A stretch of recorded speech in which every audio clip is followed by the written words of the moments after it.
With clickorlando.com, this is News 6 at noon, getting results. Breaking news at noon, the Artemis 1 mission to the moon has been postponed again. Launch director Charlie Blackwell-Thompson making the call within the past hour. This is Artemis Launch Control. Launch director Charlie Blackwell-Thompson just called a scrub for the launch attempt today, the second launch attempt. Again, launch director Charlie Blackwell-Thompson calling a scrub for the day. A reoccurring fuel leak during tanking operations forced NASA to scrub today's launch attempt. Good afternoon. I'm Lisa Bell. Thanks for joining us on this Saturday for News 6 at noon. Right now, mission managers have not announced a formal decision on how to proceed. We want to get right out to News 6's Eric Von Enken, who has been out at the Kennedy Space Center all morning. And Eric, the team was dealing with delays all morning. Yeah, it just wasn't meant to happen again, Lisa, and I feel so badly for all of the people on the Space Coast right now who'd hoped that their Saturday afternoon was going to be lit up with the most powerful rocket that NASA has ever launched being sent into the sky. It did not happen. The latest information we have is, of course, the big question, what now? When are they going to try again? 4 p.m. this afternoon, NASA has a press conference scheduled to tell us, one, what they think this problem really was all about. Two, if or how they think they can fix it. And number three, the big question, right? Do they try again on Monday or even Tuesday? Tuesday is a backup launch opportunity as well, but after that, the opportunities go away. So what was the issue? NASA just cannot get this Artemis 1 moon rocket fully fueled. They have tried now with 4 practice countdowns, 4 wet dress rehearsals. They never got to the end of the countdown. Remember, we had the launch attempt on Monday. They didn't get to the end of the countdown then. This time, yet another hydrogen leak, and this is tricky because hydrogen, of course, is the smallest molecule. It's very slippery. So all of these seals between the infrastructure, the mobile launcher, and the rocket itself have to be perfectly.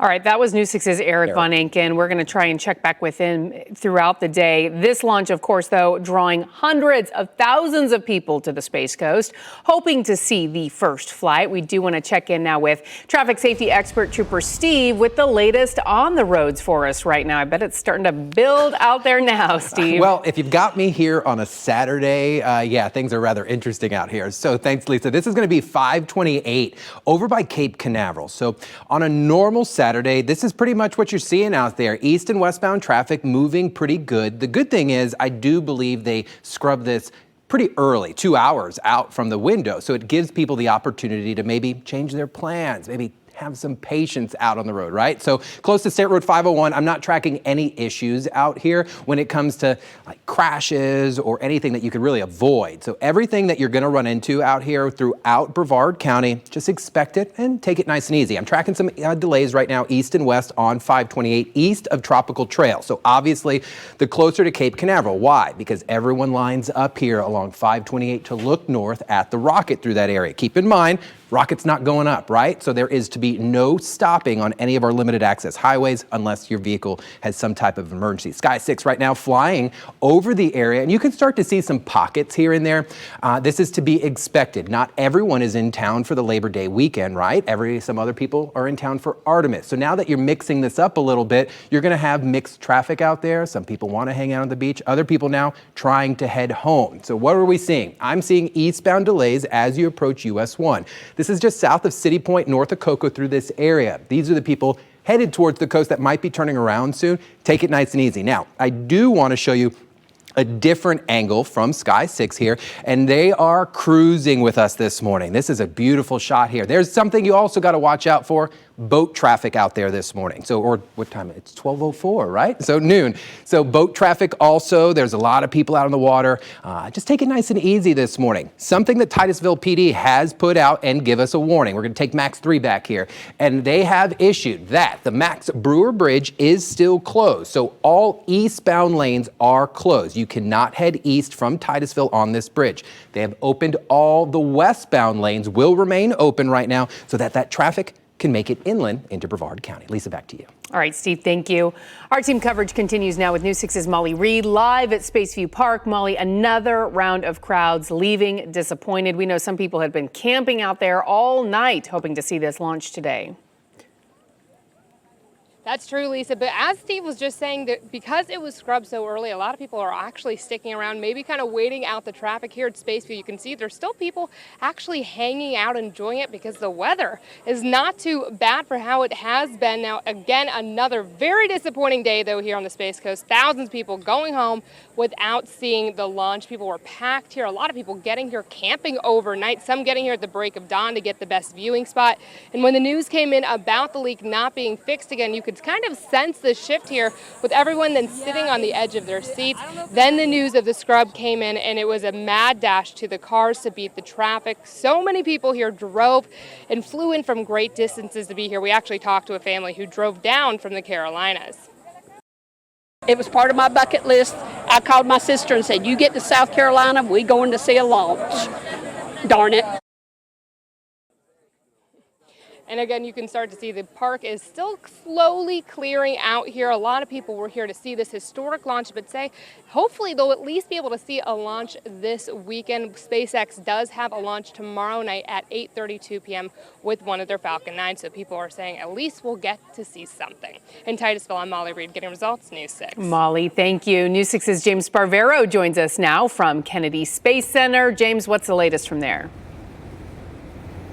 Hey Lisa, before we lost Eric at the top of the hour, it sounded like he was recapping how we got to this point. And it seemed like NASA really got off on the right footing this time. You might remember back on Monday, they were delayed with starting the fueling about an hour or two because of lightning in the area. Well, the weather right now, even this morning, it was just fine for them to get started right on time, about 5 or 6 o'clock. That fuel leak with the hydrogen first reported about 7 o'clock this morning. It was the first and the only issue reported that the teams ran into. And unfortunately, after 3 or 4 hours, they couldn't resolve it. Back on Monday, they were able to resolve a fuel leak, they told us, hydrogen leak as well, and they were able to press forward. But the problem on Monday was then they ran into other issues, and then they said they just ran out of time to get everything resolved and get the rocket ready to launch in time between that 2-hour window. So they couldn't even get past that step with moving beyond a hydrogen leak this time before finishing the rest of the countdown, including fueling the upper stage of the rocket. So NASA had a lot left to do, and unfortunately for NASA, they didn't even get as far as they did, one could argue, than they did back on Monday. So as we were talking about the next steps for the SLS rocket, because there's a SpaceX launch tomorrow, NASA does not have the range, SpaceX does. So there is the opportunity potentially, we don't know yet with what the issues may be, considerably how serious enough, but on Monday the window would open at 5:12 in the afternoon. So the Labor Day launch, as far as we know, is still on the table, and then the final opportunity to launch would be on Tuesday. And NASA told us yesterday in its final update before fueling this morning, Tuesday would be the final attempt they could get this rocket off the ground before they would have to roll back to here at the Vehicle Assembly Building, where we saw the rocket roll out a couple of weeks ago. Back then, the ground teams thought when they rolled out of the VAB, they weren't coming back, they were going to the moon. But now with our update expected at 4 this afternoon, we may in fact learn from NASA if the rocket's next destination is not in fact the moon, if it is in fact the Vehicle Assembly Building. And what that could mean could have huge implications for the timing of this mission, causing even further delays, and a program that's been well publicized how behind schedule it is, with all the billions of taxpayer dollars spent, and we still don't have a rocket that's going to the moon. It could delay the whole schedule of the missions in the future. Artemis 2 is supposed to be 2 years away with a crew of 4 on top circling the moon. Artemis 3, which had been postponed already from 2024 to 2025, late 2025 they talk now, was supposed to land the first woman and the next man on the moon. So delaying the first mission even further, and potentially by weeks further, could certainly jeopardize the timing of the second and the third missions. We're not there yet to report any delays like that.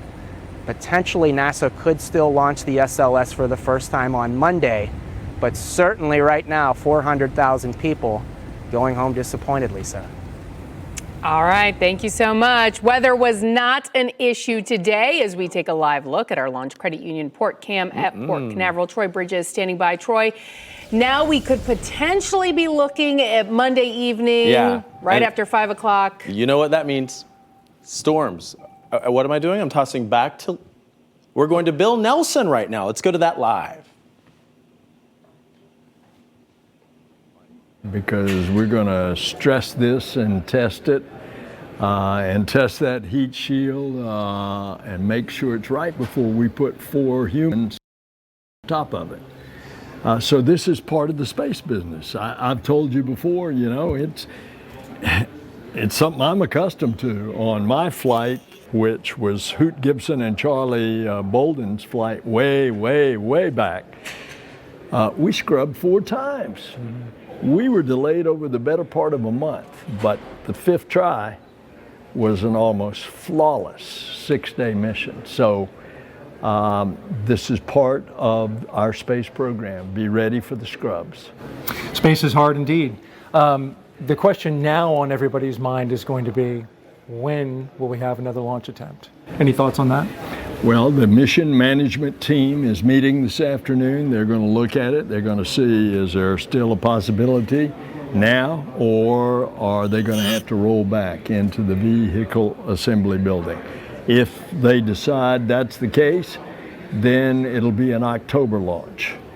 And October, I would say, although the window opens in early, I suspect it'll be more like the middle. Because remember, the first week of October, we've got another crew. It's an international crew, 2 international participants on the crew of 4 that are going to the International Space Station. That's right. SpaceX's Crew 5, NASA and SpaceX's Crew 5 mission scheduled for early October. You mentioned the MMT, of course, the mission management team. They're going to meet this afternoon, and then hopefully we'll have a press conference after that. I've been watching this launch team for the past 2 weeks now, and just impressed at how focused and how hard they work. Any thoughts you want to share with them about the effort they put in so far? I'm very proud of the launch team. They do it right. They do it by the book. They do it very professionally.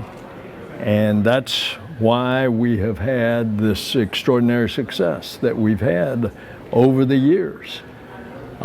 Sometimes we make mistakes, but we try to minimize those because these are human being lives on the top of that rocket. And I can tell you, when you strap into that rocket, you are very grateful that you've got a launch team like this that knows what they're doing, and they're not going to let you go until it's time. And you know firsthand the power of those RS-25s and those 2 solid rocket boosters from your flight. Really quickly, before we let you go, you were over there at our VIP area as well. Had some special guests. You were telling me an interesting story about a guest you had there. There was a young man before he was 7 years old. He wanted very much to be an astronomer. And he signed a document with other children that is on Artemis. And the reason that's so important, that young man named Gaskin died from brain cancer. His family is a special guest of NASA here today. Today he would have been 13 years old. And so we particularly recognize the family in front of all of our international and American guests today. What an honor for that family to have them there. All right, that'll do it for us. Thank you, Administrator Bill Nelson. Appreciate you being here. All right, we do want to check back in now with Eric Von Enken, who is standing by at the Kennedy Space Center. Eric, you just heard from the NASA Administrator Bill Nelson, potentially Monday, but if they have to send the rocket back into the vehicle assembly building, we're looking at mid-October before this could potentially launch.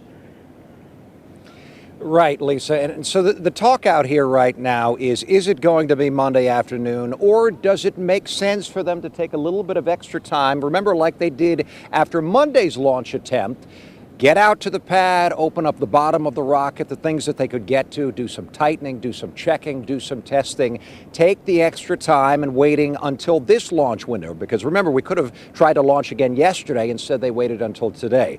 So does it make sense that they would go for Monday if they could, if they want to give it another chance?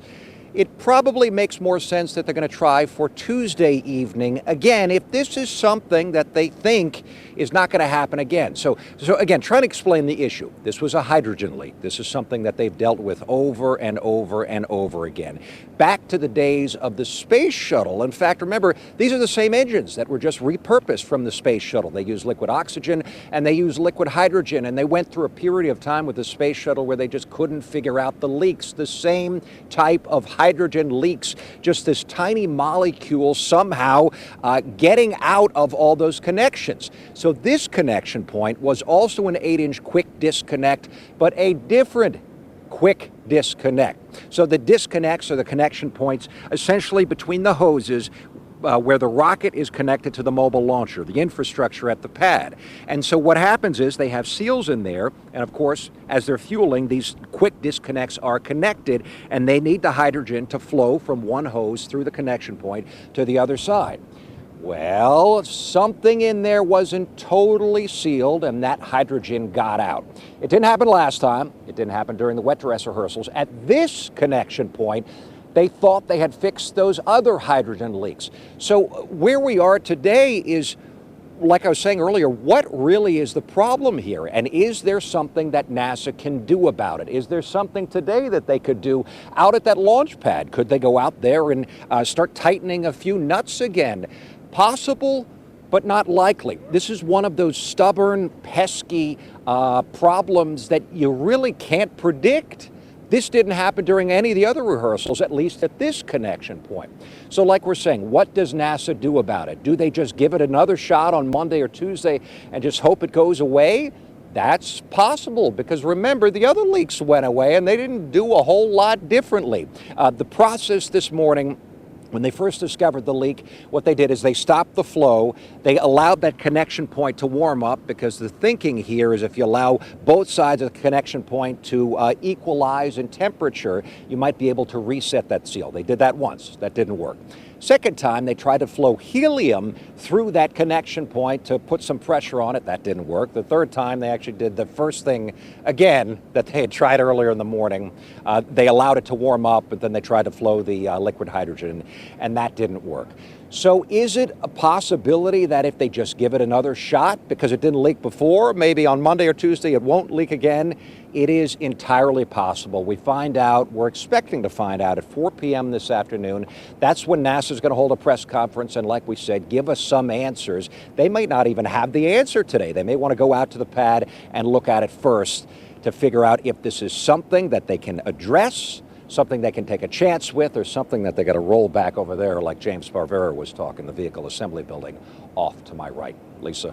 All right, News 6's Eric Von Inken, as always, giving us excellent coverage from Kennedy Space Center today. Thank you.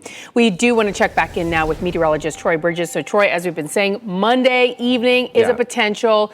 If not, then mid-October. How's the weather looking for mid-October, Troy? Monday evening we're going to have those storms. By 5 p.m., a real issue. So, as the lady from the Carolinas said, a launch. Do you remember how she said that? I love how she said launch. I don't think we're going to have a launch on the afternoon and evening hours on Monday. But we will be watching for that if we do have some of those showers and storms. They could be an issue right now, though. Not a big issue. We are seeing a few clouds. The heat, the big story for all the folks who are camped out trying to see this. 103 is what it feels like right now at Port Canaveral. The actual temperature, 88 degrees. It's 89 in Orlando, 86 in Ocala. So here is the forecast for today. We will see that sea breeze action come into play around 2 p.m. So for the launch window that was supposed to be at 2:17, we were a little concerned with that chance for rain pushing in. After 3 p.m., that coverage of rain at 50%, and it continues to push inland of the beaches, inland of the launch site. So that would have been the good news. Even though we would see the East Coast sea breeze develop,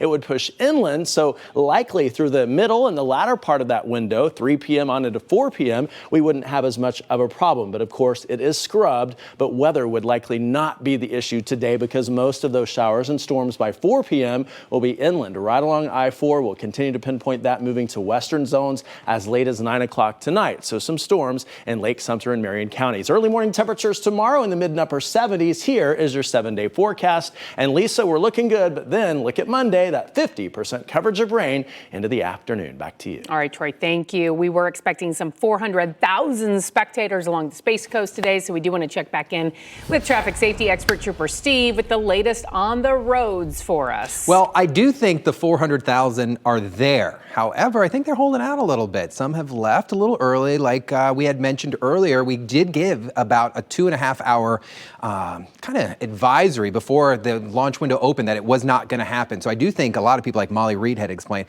booked it out of those lawn chairs right to their car. So we are starting to see some mild issues out there.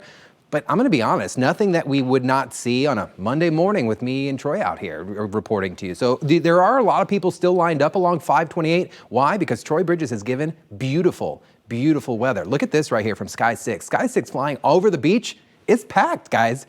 Beach is packed. People are still hanging out along the coast. I do think this is helping out our roadways a little bit. Now, the Brewer Bridge is still closed. Max Brewer Bridge, all eastbound lanes are closed, hence why it's green, because no one can enter that way. Everyone is still leaving the westbound area to the point where FHP has issued, Florida Highway Patrol has issued a traffic advisory for the city of Titusville. This doesn't happen very often because they're not responsible for the city. However, traffic is pretty backed up and they're issuing to the state, hey, be careful if you happen to be passing through this area along US 1. There have been reports of some very minor crashes, but nothing that's going to slow you down. Far southern portions of Brevard County looking great this morning. Northern portions, if you're coming through the Mims area, pretty clear this morning. For the most part, Lisa, I do think a lot of people are hanging out, enjoying the weather. I know I would. Back to you. All right, Steve, thank you. And thank you so much for joining us for this special edition of News 6 at noon. We are expecting a 4 o'clock press conference from NASA. We will stream that live for you at clickorlando.com. We leave you now with a live look at Launch Pad 39B at the Kennedy Space Center.